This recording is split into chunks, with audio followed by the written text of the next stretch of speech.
अंदर आओ जल्दी। क्या हुआ रोहिणी, तुम खुश नहीं हो?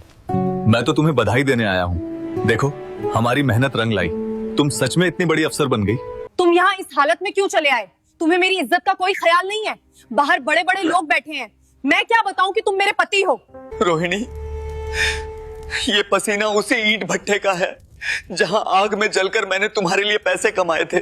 अब मेरी एक अलग जिंदगी है। मैं तुम्हें अपने साथ इस बंगले में अपने पति के रूप में नहीं रख सकती। लोग मेरा मजाक उड़ाएंगे, मेरी सारी इज्जत खत्म हो जाएगी। ठीक है रोहिणी, अगर तुम्हें इसी में खुशी मिलती है तो मैं यही करूंगा। दोस्तों, आज जो कहानी मैं आपको सुनाने जा रहा हूं वह किसी भी इंसान की रूह को कंपा सकती है। यह कहानी है रघुनाथपुर के रहने वाले माधव और उसकी पत्नी रोहिणी की। माधव ने अपनी पत्नी को बड़ा अफसर बनाने के लिए अपना खून पसीना एक कर दिया। ईंट भट्टे की तपती आग में अपनी जवानी जला दी। लेकिन जब रोहिणी को रुतबा और लाल बत्ती मिली तो उसे अपने ही पति के पसीने से बदबू आने लगी। जिस पति ने उसे महल तक पहुंचाया उसी को उसने अपने गेट का चौकीदार बना दिया। आखिर ऐसा क्या हुआ कि प्रदेश का एक बहुत बड़ा मंत्री उसी चौकीदार के पैरों में गिर पड़ा? यह जानने के लिए कहानी को अंत तक पूरे दिल से सुने। रघुनाथपुर नाम का एक बहुत ही पिछड़ा हुआ और छोटा सा गांव था। उस गांव में चारों तरफ सिर्फ कच्ची सड़कें और मिट्टी के घर हुआ करते थे। उसी गांव के एक छोटे से कोने में माधव नाम का एक नौजवान रहता था। माधव बहुत ही सीधा, सच्चा और भोला इंसान था। उसके माता पिता बचपन में ही गुजर गए थे और उसके पास पुश्तैनी जमीन के नाम पर सिर्फ एक छोटा सा झोपड़ा था। अपना पेट पालने के लिए माधव गांव के बाहर एक बड़े से ईंट भट्टे पर मजदूरी करता था। सुबह सूरज निकलने से पहले वह भट्टे पर पहुंच जाता और रात का अंधेरा होने तक लाल मिट्टी सानना, ईंटें पाटना और उन्हें आग में पकाने का काम करता था। आग के सामने दिन रात काम करने की वजह से उसका शरीर एकदम लोहे जैसा सख्त हो गया था। उसके हाथों में भारी भारी ईंटें उठाने की वजह से कड़े गट्टे पड़ गए थे और पैरों की बिवाइयां फट चुकी थीं। लेकिन माधव के चेहरे पर हमेशा एक सुकून भरी मुस्कान रहती थी। उसने कभी अपनी किस्मत को नहीं कोसा। उसी गांव में रोहिणी नाम की एक लड़की रहती थी। रोहिणी बहुत ही होशियार और समझदार लड़की थी।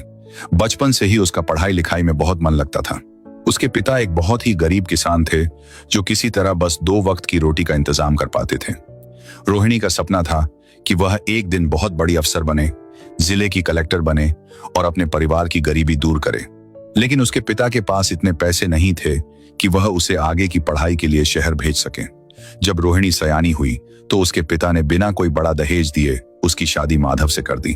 उन्हें पता था कि माधव भले ही गरीब है लेकिन वह एक बहुत ही नेक इंसान है जो उनकी बेटी को कभी रोने नहीं देगा। जब रोहिणी शादी के बाद माधव के घर आई तो वह अपने साथ गहनों या अच्छे कपड़ों की जगह एक पुरानी सी लोहे की पेटी लेकर आई थी। उस पेटी में सिर्फ उसकी किताबें और कुछ पुराने अखबार थे। रात के दिन जब माधव अपने कमरे में गया तो उसने देखा कि रोहिणी एक कोने में बैठी है और एक पुरानी किताब को सीने से लगाकर फूट फूट कर रो रही है। माधव घबरा गया। उसने कभी किसी का इतना गहरा दुख नहीं देखा था। उसने पास जाकर बड़े प्यार से रोहिणी के आंसू पोंछे और उससे रोने का कारण पूछा।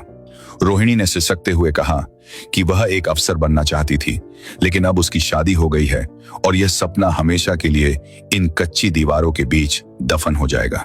गरीबी की वजह से अब वह कभी अपनी आगे की पढ़ाई पूरी नहीं कर पाएगी। रोहिणी की ये बातें माधव के दिल में किसी तेज तीर की तरह चुभ गईं।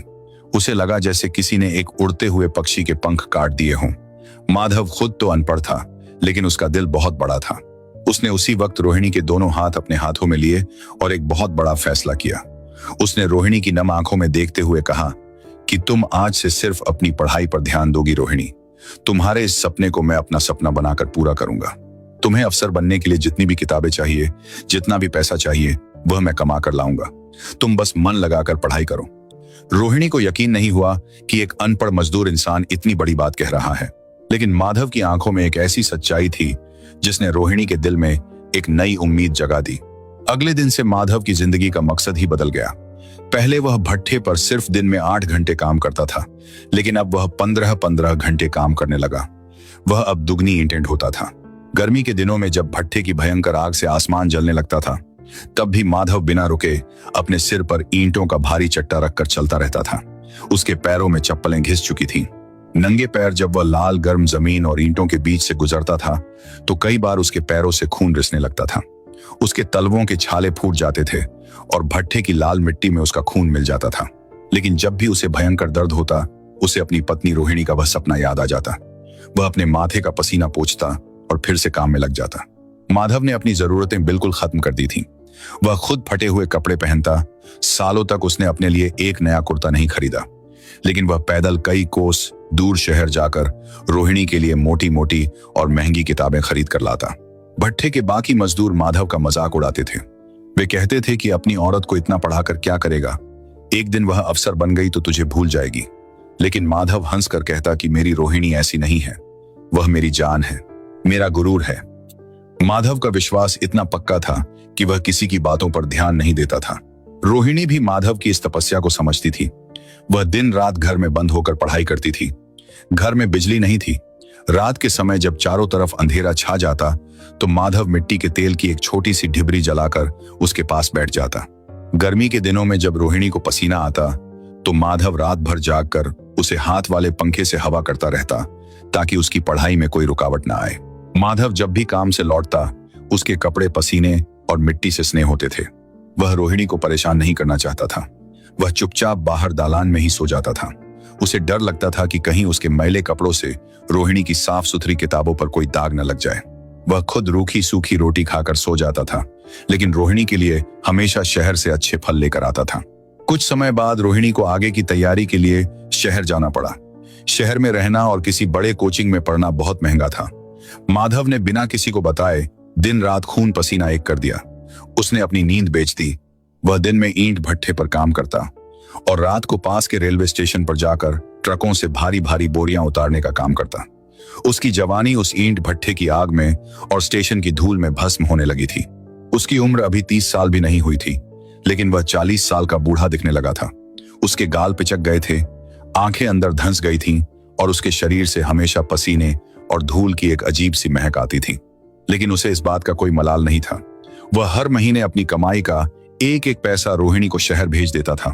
साल दर साल बीतते गए और फिर एक दिन वह शुभ घड़ी आ ही गई जिसका माधव ने सालों तक एक तपस्वी की तरह इंतजार किया था। शहर से डाकिया एक चिट्ठी लेकर गांव पहुंचा। उस चिट्ठी में लिखा था कि रोहिणी ने देश की सबसे बड़ी परीक्षा पास कर ली है और वह पूरे राज्य में अव्वल आई है। वह सच में एक बहुत बड़ी अफसर, एक कलेक्टर बन गई थी। यह खबर पूरे गांव में आग की तरह फैल गई। माधव उस वक्त ईंट भट्ठे पर काम कर रहा था। जब उसे यह बात पता चली तो वह खुशी के मारे वहीं लाल गर्म मिट्टी पर घुटनों के बल बैठ गया और बच्चों की तरह फूट फूट कर रोने लगा। यह उसके जीवन का सबसे खुशी का दिन था। उसने भगवान को धन्यवाद दिया और अपनी जेब के आखिरी पैसों से भट्ठे के सारे मजदूरों को मिठाई खिलाई। ट्रेनिंग पूरी होने के बाद सरकार ने रोहिणी को प्रतापगढ़ नाम के एक बहुत बड़े और वीआईपी जिले का कलेक्टर बनाकर भेज दिया। प्रतापगढ़ एक बहुत ही बड़ा शहर था। वहां रोहिणी को रहने के लिए एक बहुत बड़ा सरकारी बंगला मिला। उस बंगले के बाहर संतरी बंदूक लेकर खड़े रहते थे। एक लाल बत्ती वाली बड़ी सी गाड़ी खड़ी रहती थी। बंगले के अंदर मखमली सोफे थे, बड़े बड़े कांच के झूमर लगे थे और हर काम के लिए नौकर चाकर मौजूद थे। रोहिणी का रुतबा अब बहुत बड़ा हो चुका था। उसके आसपास हमेशा शहर के बड़े बड़े नेताओं, उद्योगपतियों और अमीर लोगों की भीड़ लगी रहती थी। माधव बहुत खुश था। उसने सोचा कि अब वह अपनी पत्नी के पास जाकर उस बड़े घर में रहेगा और उनके जीवन के सारे दुख हमेशा के लिए खत्म हो जाएंगे। उसने अपना एक पुराना सा झोला उठाया, उसमें अपने कुछ फटे पुराने कपड़े रखे और प्रतापगढ़ के लिए निकल पड़ा। जब माधव रोहिणी के उस आलीशान सरकारी बंगले के भारी लोहे के गेट के बाहर पहुंचा तो उसकी आंखें चकाचौंध रह गईं। उसने अपनी पूरी जिंदगी में इतना बड़ा और सुंदर घर कभी नहीं देखा था। माधव ने बहुत ही प्यार और गर्व के साथ गेट पर खड़े गार्ड से कहा कि भैया, मैं अंदर जो कलेक्टर मैडम हैं उनका पति हूं। गार्ड ने माधव को ऊपर से नीचे तक बहुत ही अजीब नजर से देखा। माधव के कपड़े मैले थे, पैरों में टूटी हुई चप्पल थी और उसके चेहरे पर एक अजीब सी थकावट थी। गार्ड जोर जोर से हंसने लगा। उसने माधव का मजाक उड़ाते हुए कहा कि चल भाग यहां से, शक्ल देखी है अपनी, मैडम का पति बनने चला है, जा जाकर कहीं और भीख मांग। माधव को बहुत बुरा लगा। उसने गार्ड से बहुत विनती की कि एक बार अंदर जाकर मैडम को बता दो कि गांव से माधव आया है। गेट पर बहुत शोर शराबा होने लगा। तभी बंगले के अंदर से रोहिणी बाहर आई। रोहिणी ने एक बहुत ही महंगी और सुंदर साड़ी पहनी हुई थी। उसके आसपास कई कर्मचारी आगे पीछे घूम रहे थे। जब रोहिणी ने गेट पर हंगामा होते देखा और वहां माधव को खड़ा पाया तो उसके चेहरे का रंग एकदम उड़ गया। उसकी आंखों में खुशी की जगह एक भयानक घबराहट और गहरी शर्मिंदगी आ गई। उसने कभी सपने में भी नहीं सोचा था कि माधव अचानक इस तरह बिना बताए उसके इस नए और वीआईपी घर में आ जाएगा। रोहिणी के आसपास उस वक्त शहर के कई बड़े अधिकारी मौजूद थे। रोहिणी को लगा कि अगर उसने सबके सामने यह मान लिया कि यह देहाती, गंदे कपड़ों वाला और पसीने से महकता हुआ मजदूर इंसान उसका पति है, तो उसकी बहुत बेइज्जती होगी। उसका सारा बना बनाया रुतबा एक पल में मिट्टी में मिल जाएगा। रोहिणी तेजी से गेट की तरफ आई। उसने गार्ड से धीरे से कहा कि इसे अंदर आने दो। माधव बहुत खुश हुआ। उसने मुस्कुराते हुए अपने दोनों हाथ आगे बढ़ाए ताकि वह अपनी पत्नी को गले लगा सके, लेकिन रोहिणी ने उसे बहुत ही कठोरता से पीछे हटने का इशारा किया। रोहिणी माधव को लेकर बंगले के अंदर एक खाली कमरे में गई और तेजी से दरवाजा बंद कर दिया। माधव ने बहुत ही मासूमियत से पूछा कि क्या हुआ रोहिणी, तुम खुश नहीं हो? मैं तो तुम्हें बधाई देने आया हूं। देखो, हमारी मेहनत रंग लाई। तुम सच में इतनी बड़ी अफसर बन गई। रोहिणी ने बहुत ही रूखी और नफरत भरी आवाज में कहा कि तुम यहां इस हालत में क्यों चले आए? तुम्हें मेरी इज्जत का कोई ख्याल नहीं है। देखो, बाहर मेरे घर में कितने बड़े लोग बैठे हैं। मैं उन्हें क्या बताऊंगी कि तुम मेरे पति हो? तुम्हारे कपड़ों से पसीने और धूल की इतनी गंदी बदबू आ रही है कि मेरा सिर दर्द होने लगा है। तुम बिल्कुल एक गवार और भिखारी की तरह लग रहे हो। माधव के लिए रोहिणी के ये शब्द किसी तेज खंजर की तरह थे जो सीधे उसके सीने के पार हो गए। वह सन्न रह गया। जिस पसीने की बदबू से आज रोहिणी को नफरत हो रही थी, उसी पसीने ने आज उसे इस मुकाम तक पहुंचाया था। उसी पसीने की कमाई से उसने किताबें खरीदी थीं। माधव की आंखें भर आईं। उसने कांपती हुई आवाज में कहा कि रोहिणी, यह पसीना उसी ईंट भट्ठे का है जहां आग में जलकर मैंने तुम्हारे लिए पैसे कमाए थे। यह वही धूल है जिसे फांककर मैंने तुम्हारी फीस भरी थी। तुम आज इन कपड़ों और इस पसीने से घिन कर रही हो। रोहिणी को माधव की इन बातों से कोई फर्क नहीं पड़ रहा था। उसके सिर पर अपनी नई कुर्सी और ताकत का घमंड इस कदर सवार था कि वह इंसानियत पूरी तरह से भूल चुकी थी। उसने बहुत ही रूखेपन से कहा कि देखो माधव, तुमने जो भी किया वह एक पति के तौर पर तुम्हारी जिम्मेदारी थी। अब मेरी एक अलग जिंदगी है। मेरा एक बहुत बड़ा रुतबा है। मेरे घर में रोज मंत्री और बड़े बड़े वीआईपी लोग आते हैं। मैं तुम्हें अपने साथ इस बंगले में अपने पति के रूप में नहीं रख सकती। अगर तुम इस हालत में मेरे साथ रहोगे तो लोग मेरा मजाक उड़ाएंगे। मेरी सारी इज्जत खत्म हो जाएगी। माधव चुपचाप अपनी पत्नी का यह नया और भयानक रूप देख रहा था। उसे यकीन नहीं हो रहा था कि यह वही रोहिणी है जो गांव में ढिबरी की रोशनी में पड़ती थी। कामयाबी और पैसे के नशे ने उसे पूरी तरह से अंधा कर दिया था। रोहिणी ने आगे कहा कि अगर तुम्हें यहां रहना है तो मेरी एक शर्त माननी होगी। माधव ने बहुत ही भारी मन से पूछा कि कैसी शर्त? रोहिणी ने बिना किसी शर्म के कहा कि बंगले के पीछे जो नौकरों का कमरा है, तुम वहां अपना सामान रखोगे। तुम मेरे साथ इस मुख्य घर में नहीं रहोगे। और सबसे बड़ी बात, तुम दिन में इस मेन गेट पर एक वॉचमैन की तरह खड़े रहोगे। तुम्हें एक खाकी वर्दी दी जाएगी। जब भी कोई गाड़ी आएगी, तुम गेट खोलोगे और उन्हें सलाम करोगे। अगर कोई तुमसे पूछे तो तुम कहोगे कि तुम गांव से काम मांगने आए थे और मैंने दया करके तुम्हें वॉचमैन की नौकरी दे दी। तुम कभी किसी को नहीं बताओगे कि तुम मेरे पति हो। अगर तुम्हें यह मंजूर है तो रुको, वरना इसी वक्त वापस अपने गांव चले जाओ। माधव का दिल 1000 टुकड़ों में टूट गया था। उसका स्वाभिमान उसे चीख चीख कर कह रहा था कि वह उसी वक्त वापस चला जाए। कोई भी इंसान अपनी पत्नी से ऐसा भयंकर अपमान कभी बर्दाश्त नहीं कर सकता था। लेकिन माधव का प्यार इतना गहरा और सच्चा था कि वह रोहिणी की खुशी के लिए कुछ भी सहने को तैयार था। उसने सोचा कि शायद रोहिणी को अभी अपनी इस नई जिंदगी में ढलने में वक्त लग रहा है। अगर मेरे यहां रहने से इसके काम में कोई अड़चन आती है तो मैं दूर ही रहूंगा। उसने एक बहुत गहरी सांस ली, अपने आंसुओं को पी गया और बोला कि ठीक है रोहिणी, अगर तुम्हें इसी में खुशी मिलती है तो मैं यही करूंगा। उस दिन के बाद से माधव की जिंदगी पूरी तरह बदल गई। जिस घर में उसे एक राजा की तरह अपनी पत्नी के साथ रहना चाहिए था, उसी घर के पीछे वह एक छोटे से सीलन भरे कमरे में रहने लगा। सुबह होते ही वह एक पुरानी खाकी वर्दी पहनता, सिर पर वॉचमैन वाली टोपी लगाता और बंगले के मुख्य गेट पर जाकर खड़ा हो जाता। कड़कड़ाती ठंड हो या चिलचिलाती धूप, माधव दिन भर गेट पर एक मुस्तैद दरबान की तरह खड़ा रहता। जब भी रोहिणी अपनी लाल बत्ती वाली गाड़ी से बाहर निकलती या अंदर आती तो माधव सीधा खड़ा होकर अपनी ही पत्नी को झुककर सलाम ठोकता। अपनी पत्नी को सलाम करते हुए उसका कलेजा फट जाता था। उसकी आंखें नम हो जाती थीं, लेकिन वह कभी कुछ बोलता नहीं था। रोहिणी कार के काले शीशे के पीछे से उसे ऐसे अनदेखा कर देती थी जैसे वह माधव को जानती तक न हो। बंगले के बाकी नौकर और गार्ड माधव का मजाक उड़ाते थे।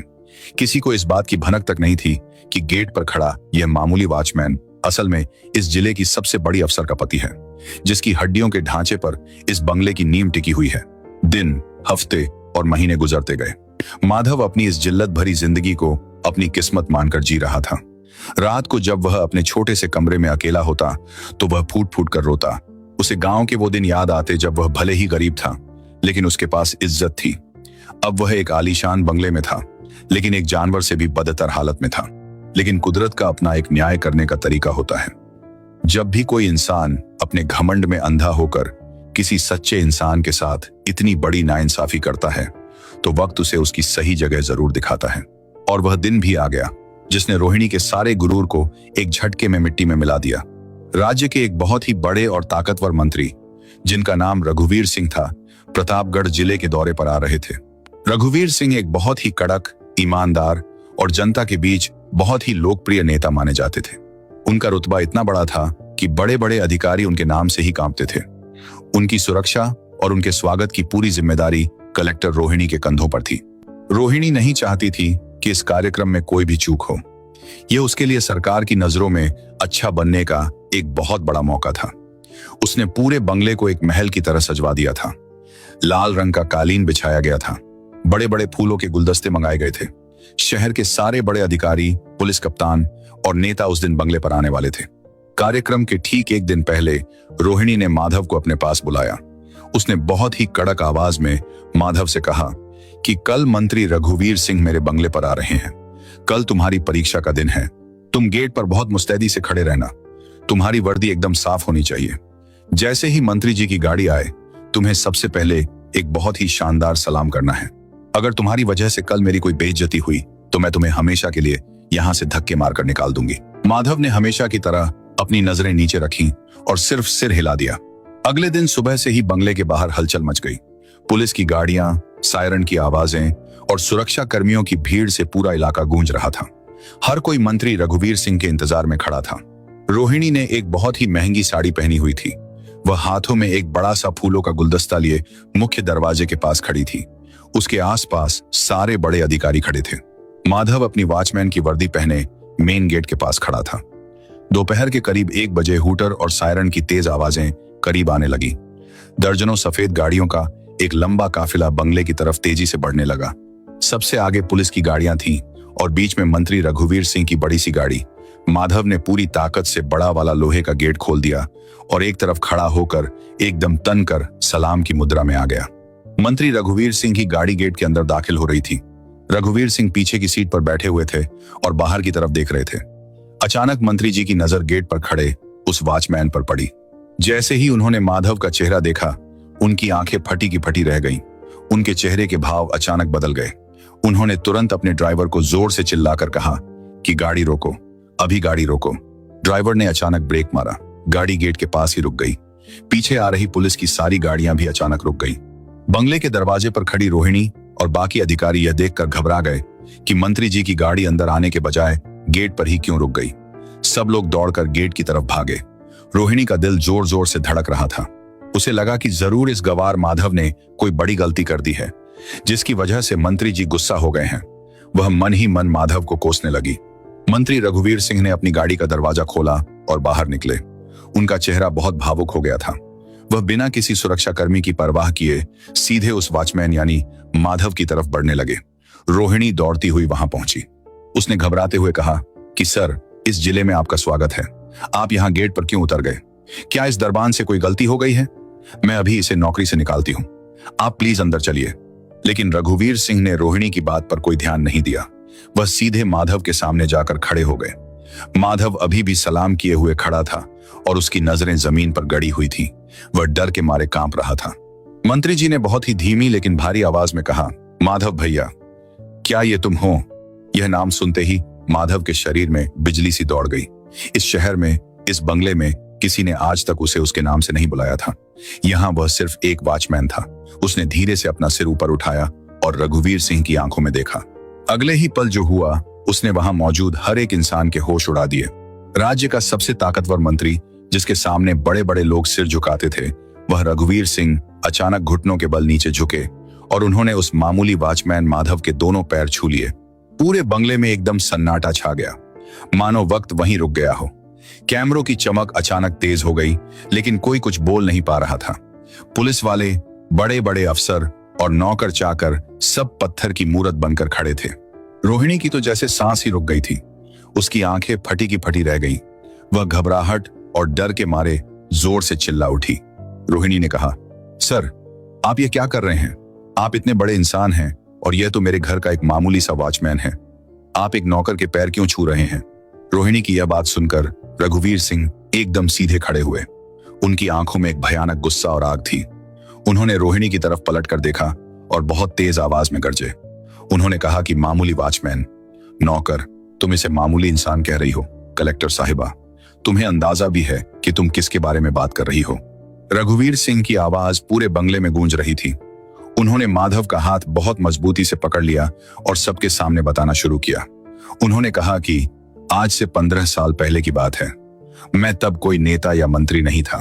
मैं बहुत गरीब था और दर दर की ठोकरें खा रहा था। मेरी माँ को एक बहुत भयानक बीमारी हो गई थी। डॉक्टरों ने कहा था कि अगर तुरंत एक बड़ा ऑपरेशन नहीं हुआ तो वह नहीं बचेंगी। उस ऑपरेशन के लिए बहुत सारे पैसे और खून की जरूरत थी। मेरे पास एक फूटी कौड़ी नहीं थी। मैं सड़क पर बैठकर रो रहा था, लोगों के पैर पकड़ रहा था, लेकिन किसी ने मेरी मदद नहीं की। रघुवीर सिंह बोलते बोलते भावुक हो गए। उनकी आंखों से आंसू बहने लगे।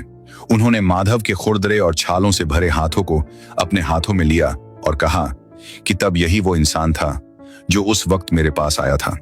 यह उस समय ईंट भट्ठे पर काम करता था। इसने मुझसे बिना कुछ पूछे अपने जीवन भर की सारी जमा पूंजी, जो इसने अपनी पत्नी की पढ़ाई के लिए जोड़ी थी, वो सारे पैसे लाकर मेरे हाथ में रख दिए। इतना ही नहीं, जब मेरी माँ को खून की जरूरत पड़ी तो इसी इंसान ने अपना खून देकर मेरी माँ की जान बचाई।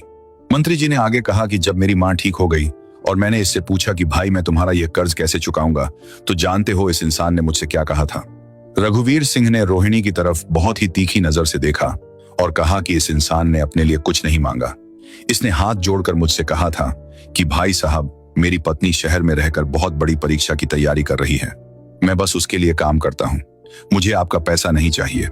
बस आप भगवान से प्रार्थना करना कि मेरी पत्नी एक दिन बहुत बड़ी अफसर बन जाए, ताकि मेरी मेहनत सफल हो जाए। यह सुनकर वहां खड़े सभी लोगों की आंखें नम हो गईं। किसी ने सोचा भी नहीं था कि एक साधारण से दिखने वाले इंसान के पीछे इतनी बड़ी और महान कहानी छुपी हो सकती है। रोहिणी के पैरों तले जमीन खिसक गई थी। उसका पूरा शरीर पसीने से भीग गया था।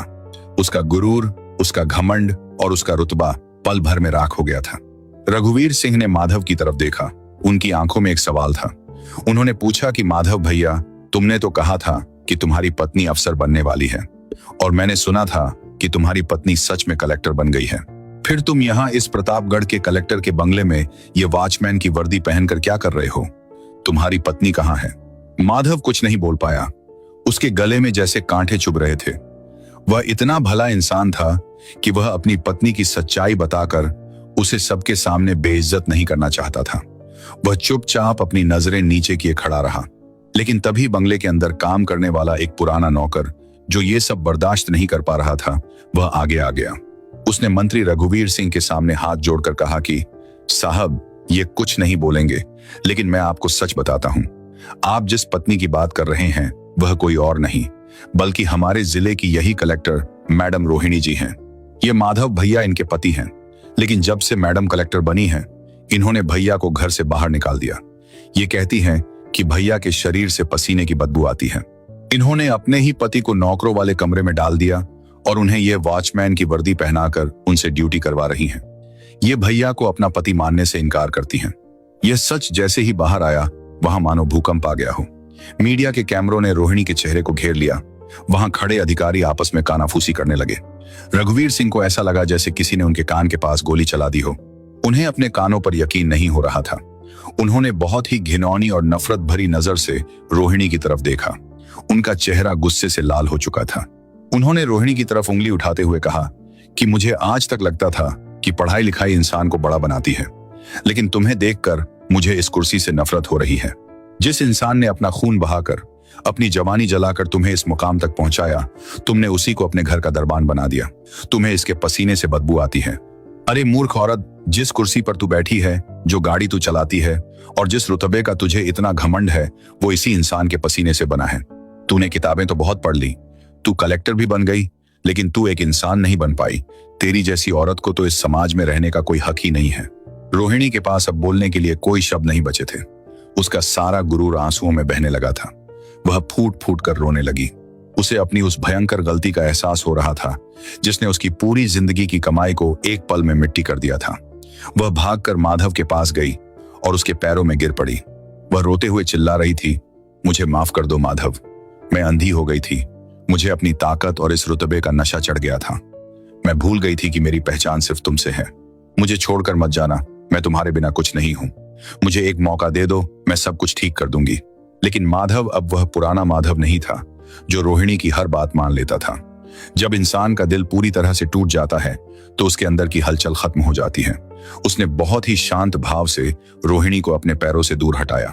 उसने अपने सिर से वह वॉचमैन की टोपी उतारी और उसे वहीं जमीन पर रख दिया। उसके चेहरे पर न कोई गुस्सा था, न कोई नफरत, सिर्फ एक अजीब सी खामोशी थी। माधव ने बहुत ही धीमी और ठहरी हुई आवाज में कहा कि रोहिणी, मैंने उस रात तुमसे जो वादा किया था वो मैंने पूरा कर दिया। मेरा सपना था तुम्हें एक बड़ी अफसर बनते देखना, और वो मैंने देख लिया। तुमने मुझे जो दर्द दिया उसका मुझे कोई दुख नहीं है, क्योंकि मैंने तुमसे सच्चा प्यार किया था। लेकिन आज तुमने मेरे उस प्यार की इज्जत को तार तार कर दिया। तुमने मुझे वॉचमैन बनाया, मैंने वो भी सह लिया, लेकिन तुमने मेरी इंसानियत और मेरे आत्मसम्मान को मार दिया। अब मेरा यहाँ कोई काम नहीं है। तुम अपनी इस दौलत, इस कुर्सी और इस बड़े बंगले के साथ खुश रहना। अब ये पसीने की बदबू तुम्हें कभी परेशान नहीं करेगी।